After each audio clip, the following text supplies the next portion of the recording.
Welcome to another episode of Crime Pays a Botany Dozen. Today I'm coming to you from Missouri Botanical Garden Herbarium. Now, Missouri Botanical Garden is kind of like the Q of the United States, like the U.S. Q. Why is one of the leading botanical institutions in the United States, if not the leading botanical institution? It's kind of a tie with New York Botanical Garden. Why is it in St. Louis? I don't know, but I kind of like it. I'll be honest with you. I like St. Louis. It's a nice town. It's a working class town. It's a Rust Belt town. Anyway, we're hanging out here. We got Lang in the background working with ferns. I'm going through looking at all kind of different stuff, just daydreaming about faraway places and these lovely habitats that many of these plants came from. Because though we are in St. Louis, a lot of these plants are not from St. Louis. They're not even from the United States. They're from all over the place. So I like going to herbaria because I can live vicariously through the botanists and collectors that originally collected these specimens. And also the specimens themselves are kind of like, relics. They're relics, and the herbarium itself is kind of like a museum. And it's important to note because this is a day and age where, a lot of administrators and the money takers and the treasurers of these various institutions have their heads up their asses and are closing herbaria all over the USA. Though it is primarily a USA problem, which I blame Reagan for. This is all trickle down shit from Reaganomics. These messed up economic theories that were based on obsolete Ayn Randian economic philosophies, which have since been proved wrong. It does occur in other countries as well, so there's always budget cuts. The people at the top got to have their gold-plated toilet seats and shit like that. Meanwhile, science and research kind of get screwed. Unless you can make money off of them, directly profit off of them, monetize them somehow, etc. Where it's just good old the pursuit of knowledge for the pursuit of knowledge, the sake of the pursuit of knowledge, kind of gets screwed. But my passion is pursuit of knowledge, and that's what I have to do. I don't have a reputation to lose. Lost it a long time ago. I'm not associated with any institution, etc. So I can come here and say these things. That said, we're going to look at some cool plant specimens from around the world. Where you can see I got the dog tied up. I have to have him tethered now. He's 15. He's a geriatric. He tends to wander. Really gets kind of spooky when he's doing it at 3 a.m. You wake up with him just, staring at you while you're half naked in bed, and he's just standing in the middle of the floor. Anyway, we're going to see what we got going on in this wonderful institution of Earth's plant life. Oh, look, see, I'm standing on a stool nice. I'm up here mounted. I feel elevated. That is how you mount a cactus. Look at that. That is beautiful. Very exquisite job, all right? Certainly not like old Elsa's work. No offense to her. God, I'm going to be cursed. I'm going to get haunted by her ghost tonight. Anyway, look at that massive underground stem. And exquisite work with those flowers, too, if I may say. Glued. Nice. You get the trichomes. And this is a specimen from 1958. Lovely. And I can show you the tag because it doesn't have GPS coordinates on there, and this is peyote. Okay, Colin, tell me what's this? Alright, so this is an example of how we process our backlog material. We separate it into projects, and it's generally by country. So the Missouri Botanical Garden has a lot of projects by country in South America and Central America, and we have just Africa, Vietnam, Madagascar. But this is our Paraguay project. So this is all stuff that's waiting to get mounted. Yep, it's all stuff waiting to get mounted. And I'm showing you our most extreme example of what our backlog looks like. And who's the lady that collected this? Tell me about this again. I don't. She might be, is she still alive? No, she's dead. Oh, okay. It might have been a neo-fascist. It was questionable how she ended up in Paraguay. Her name was Elsa Zardini. Oh. She was very prolific in collecting what people call, I guess, roadside botany, where don't put much effort into going into more remote places, just gather what's easy and accessible. And I think she collected many duplicates. So I don't honestly... So they've been on backlog. We've mounted, I think, a lot of her collection. So as far as this goes, I don't know if it's stuff that's also for our collection or purely to distribute. But how it works is essentially they will collect duplicates in the field, and then we'll mount a specimen for our collection and then send on exchange or, trade with other institutions so they can have copies there too. But yeah, they're all just in newspapers, probably from Paraguay. In fact, no, actually, she invested a lot of money into her own newspaper. I forgot about this. I guess it kind of tells you what kind of person she is. But instead of just random-ass newspapers, she has her own, mounted Oh, she papers. had it printed. Printed, Missouri Botanical Garden, Paraguay. Let's look at one of Ilsa's specimens. Is it? So Oh, Jesus Christ! She didn't even, it's. I mean, it's better than not collecting it, but she could have flattened it. There's, I guess, Have some dignity for the. Yeah, this is, I think, only put to family as Verbanaceae. No one's put it to genus or species. Ooh, nice. God damn, there's a bunch of cool Verbanaceae in South America. See, if it doesn't look like something you'd put in a frame above your toilet, I don't want it. You know what I mean? Yeah, right. So some people are, I'd say, more artistic or better about pressing plants. Yeah, you can see just how scraggly it is. Like, that's really not ideal. I mean, I'm not going to lie. I've got a few shitty collections under my belt, that could have come out better, but I was also sweating my ass off. Fairly consistent. Living in a van, in fucking Western Australia or wherever. All right, let's see what's... So that's to lantana, but no species on this, I guess. How much stuff you guys have that's still unidentified? That potential... You think there's probably undescribed species here? Oh, 110%. So... I mean, you got 7 million fucking specimens. People ask why herbaria are important and why you have plants from 200 years ago. Some very I want to smack them upside the ignorant head. People, not ignorant in a malicious way, but just they don't know. Be like, they just don't if you get digitize the image, if you take a picture of it, can't you just throw it away? We've had that several times. But beyond just being an archive for what grew, when, where, as historical records. Obviously, this wasn't the original intention of herbaria, but it's become very useful. Is that now you can extract DNA from them, right?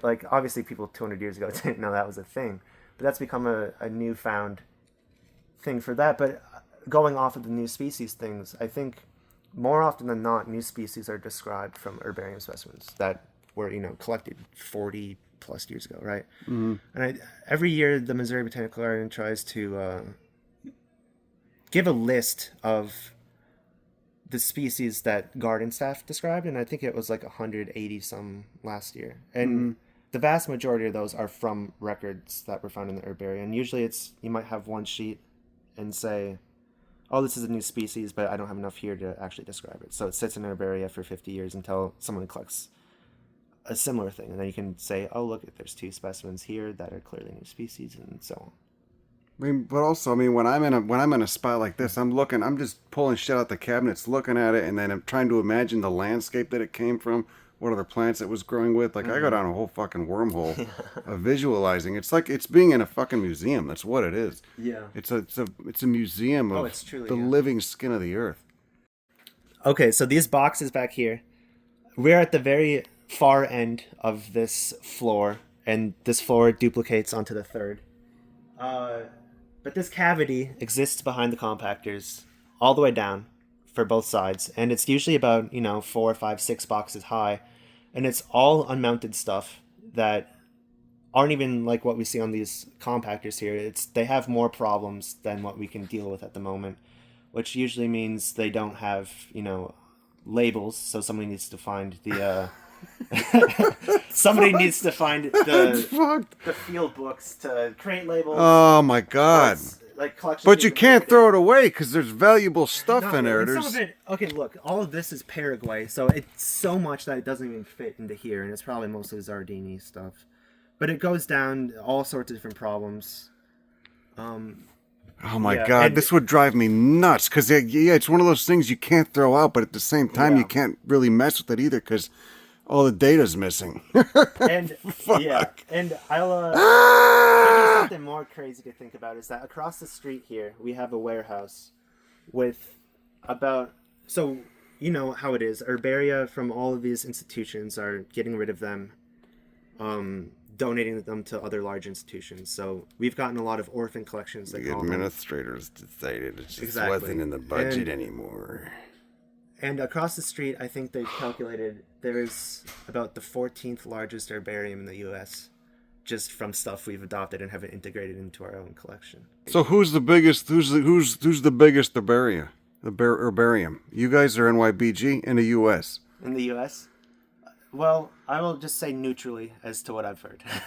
We at Missouri have a pretty rigid accessioning system. So every specimen, has a number from 1 to 7 million plus unique identifier. It's to my understanding, New York, and honestly most other herbaria hadn't done that accessioning system for a long time. Sometimes they just maybe use barcode numbers now.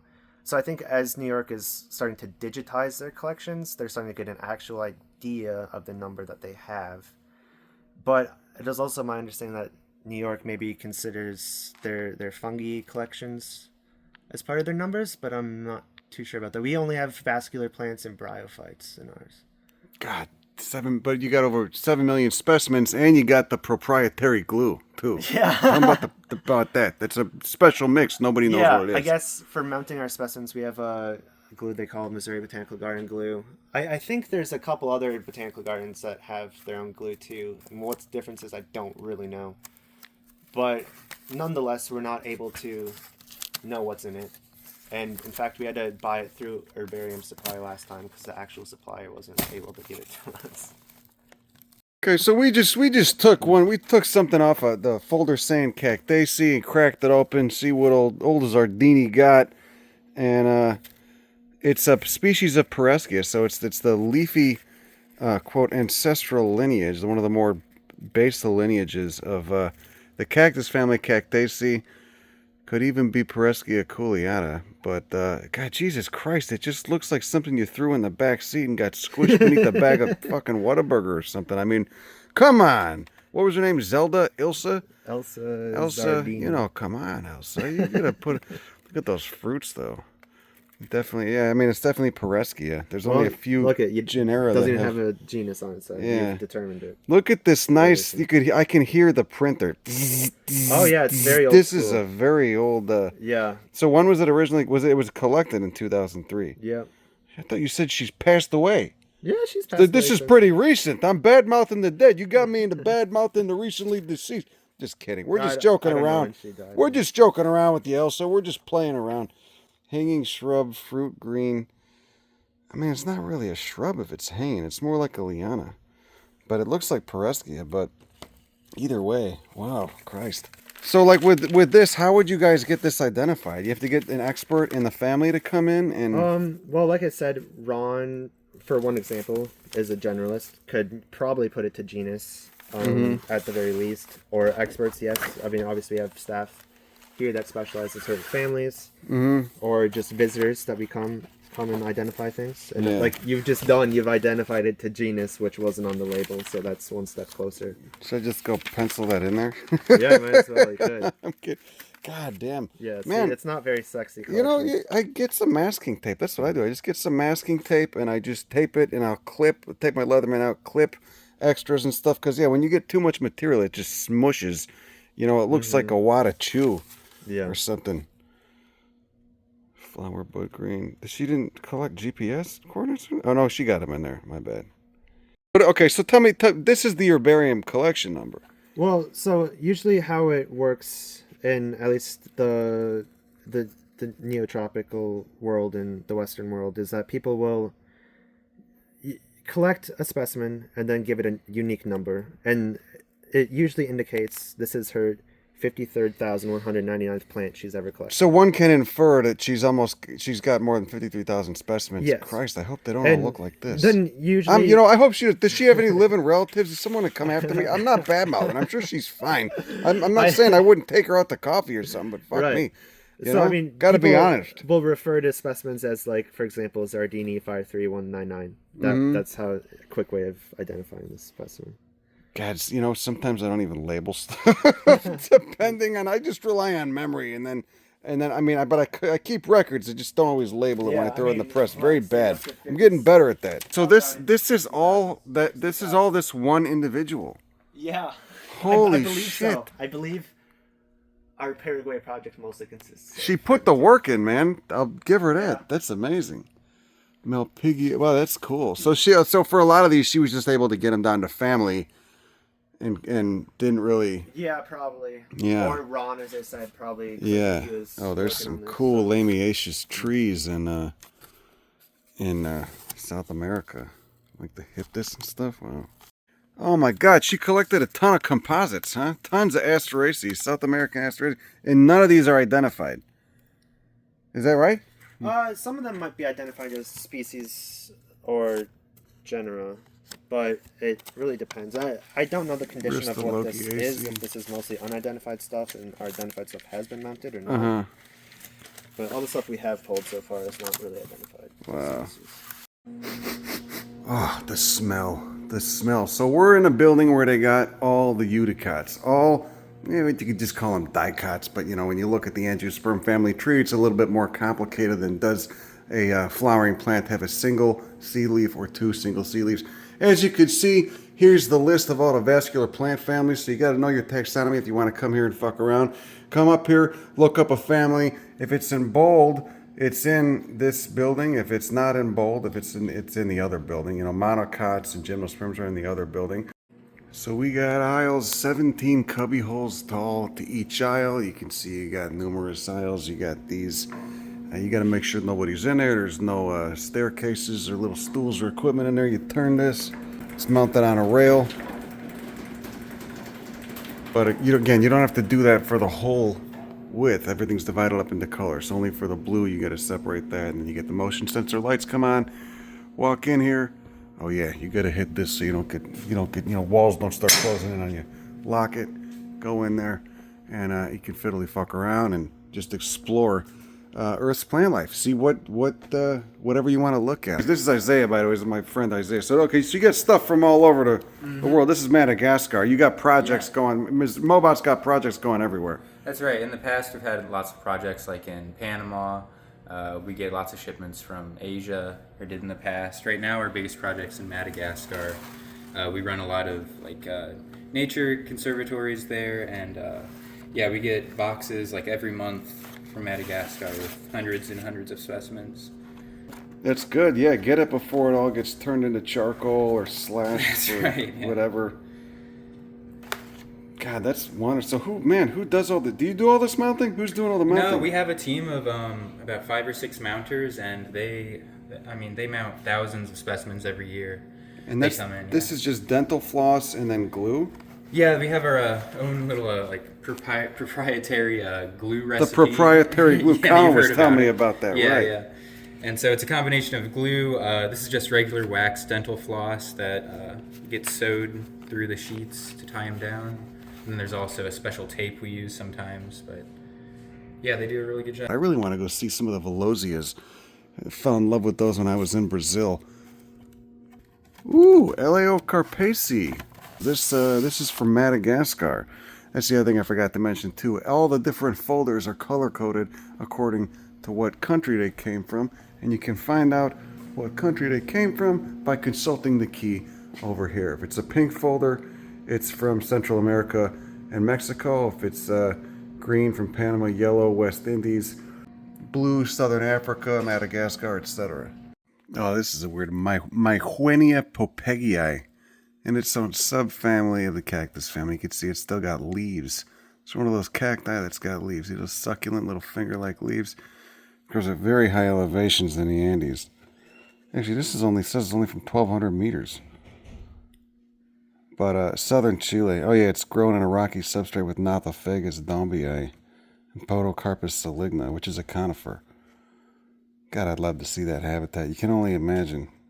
1,200 meters, so that's like 3,600 feet. But that's at 36 degrees south. Jesus Christ, look at it. Look how old that is. Opuntia sesspitosa. That was the original identification when it was collected by Popeg in 1828. Yeah, I'm not going to open that. So incredible. 200, that's a 200-year-old cactus specimen. Looks like somebody wasn't using archival ink, huh? Uh-oh. Shame, shame.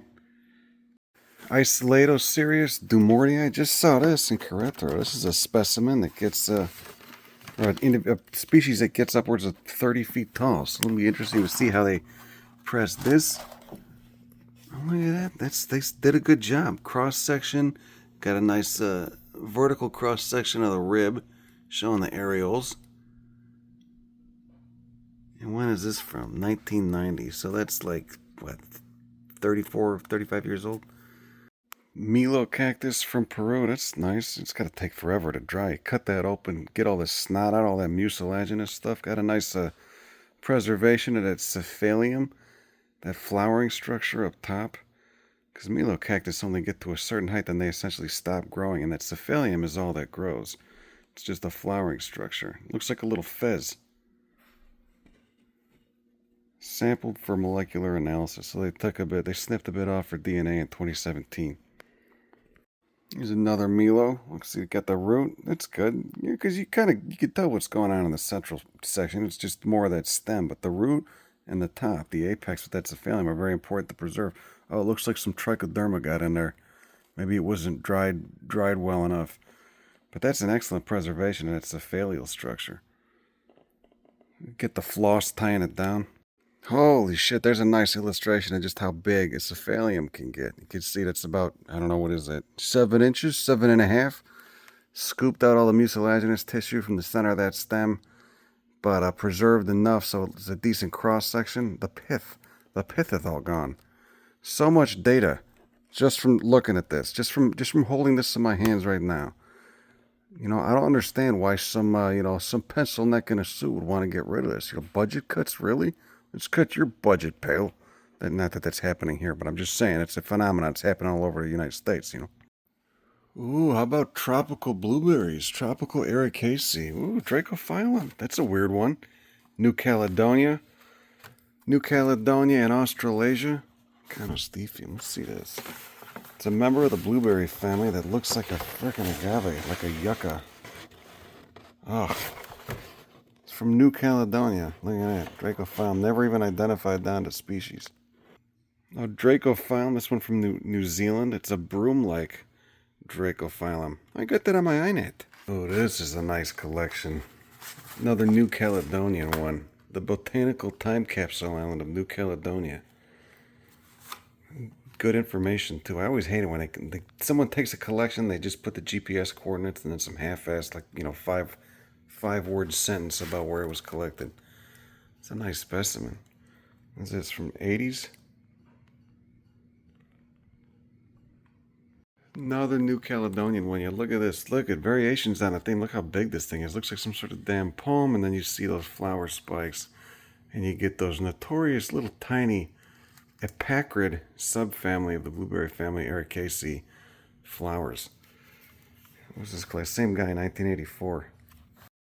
Jesus, this is all Vaccinium. Vaccinium is the genus of cranberry and blueberry, and it's very species rich in the New World, in Central America, South America, North America. This is all Vaccinium. This is all just species in the genus Vaccinium. How many fucking species? There's got to be like, how many hundreds of species? 200 species of Vaccinium? Christ. I've seen some really weird ones in the Dominican Republic. Oh, Christ, we're still going. Central American Vaccinium. Panama Vaccinium flacosum. Well, that's got to be some high elevation stuff.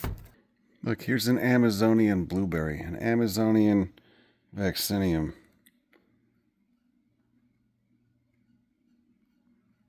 God, when was this collected? 2001, so 23 years ago. Think about what that expedition must have been like. God, the collection, the field book of this collector. Just imagine all the wild shit this person must have seen. God, I'd love to look at that field book. That's a nice specimen, too. Very clean and very well mounted. Oh, this is cool. Epiphytic tropical blueberries, Cytherea warwichia. Warwich, named after a Polish guy. You can see it's got axillary flowers. This thing is lit. These flowers are like bright red when they're going off, too. This is you can't, obviously color doesn't keep in herbarium specimens and pressed plant material. It's 40 years old, but. So here's Anacardiaceae from Africa. And this was actually never identified. It's still just down to family, so. I mean, this probably has a name. It was probably described at some point. Whoever collected it just didn't know what it was, and I can't fault them. They were probably collecting hundreds of specimens. And better to collect it than to not, you know. So, but undoubtedly, there's certainly species that have not been described yet in this herbarium. God, I'd love to see what else was growing there, what the geology was like. Oh, this is nice. Look, you collected fruits too. Flora of Tanzania. And again, was this identified? No. So some of this stuff, oh Jesus Christ, it's from a rainforest research project. See, we're with my friend Peter. Say hi, Peter. Hi, Peter. Okay, so we're looking at Velosi. What did you say? Well, I'm just saying to the masses, I was famous once. Oh, yeah. I was, What'd you do? What you had your 15 minutes? What'd you do? I was a famous botanist. Oh, right. You've written a couple books, the very That's good right, ones. and you have them. And Peter Bernhardt, everybody. Okay, anyway, so Velosia hirsuta. We wanted to see the Velosiaceae. There's quite an extensive collection. Now, for, of course, a botanical institution, again, in St. Louis, Velosiaceae doesn't even occur anywhere in North America. So that kind of shows you. And they've got quite an extensive collection of this family. This whole, both these columns, so 2.5 columns, really remarkable plants. And I fell in love with this family in Brazil. Velosia hirsuta was, I'm just to do this, but I'll do this really quick. Should bring it to a table, but Velosia hirsuta was one of the most incredible plants I saw in Brazil. Drought, desiccation tolerant, not just drought tolerant, desiccation tolerant. They can dry out, get crispy. They got really incredible flowers, gorgeous flowers when they go off too. A lot of members of Velosiaceae. Velosia and Barbacenia were the ones we encountered in Brazil. But look, it looks like a little fuzzy candle rod, and there's that. That's what the flower would look like. That's, of course, the fruit, the dry dehiscent capsule fruit, and it would be a big purple flower when it was going out before that fruit matured. So that's great to see. That's a really well-mounted collection. Again, that floss really, that dental floss tying it in there, and the glue, the proprietary mix of glue really hammers it in. Is a wonderful specimen. Ooh, Grau Mogol. That's a nice locality. All right, so what are we looking at here? We're looking at a misidentification that I'm about to put right. Well, back in 1973, a man named John Thompson collected these plants at the Upper Grey River in Westland County in New Zealand. Okay. He identified them as Thelametra venosa. I don't know why. He should have known, if only from the color, it couldn't have been this and the size of the perianth segments.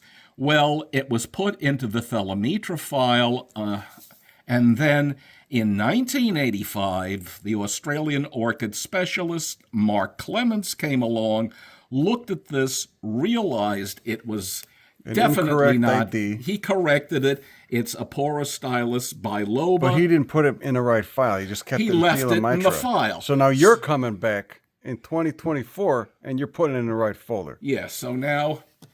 So if anybody's studying this and they go to this folder, they look studying Aporostylus, they'll be able to find this. It won't be lost. Now, and I want all of your subscribers to look at this and say, finally, justice is done after from 1973 to 2024. So again, some people might be wondering what's the point of keeping an herbarium around? What's the point of keeping all these dried, crusty, pressed plants? Seems like kind of a shit for brain question to me. But again, to re-emphasize the importance of these places is they preserve the past. Not only do they preserve species that might be extinct, they also preserve a little piece of the habitat that might be gone, that might have been destroyed to make way for a cattle pasture or some other sort of monocrop farm, or perhaps a nickel mine, or even a fucking miserable CVS and a Ross Dress for Less, as we like to do here in the United States. You know, these are records of the past. They're museums of the living skin of the earth. They're worth keeping around. They're not worth throwing in the dumpster because some, administrator gets a little tight on his budget, and just because they are unaware of the importance of botanical institutions. You wouldn't think of throwing away, animal specimens. Why would you think of throwing away plant specimens? It kind of boggles the mind, to be honest. But again, it's happening all over the United States. So hopefully this will put it on people's radar. And also, they're just a great place to lurk. You go run a mile or two, get a nice workout on or something, come lurk in the herbarium, all right? It's like lurking in a library, but it's lurking in a library of Earth's living skin, of the living skin of this planet that's responsible for, upholding the entire rest of the biosphere. So definitely worth keeping around. Anyway, that's all I got. Have a great day. Go fuck yourself. Bye.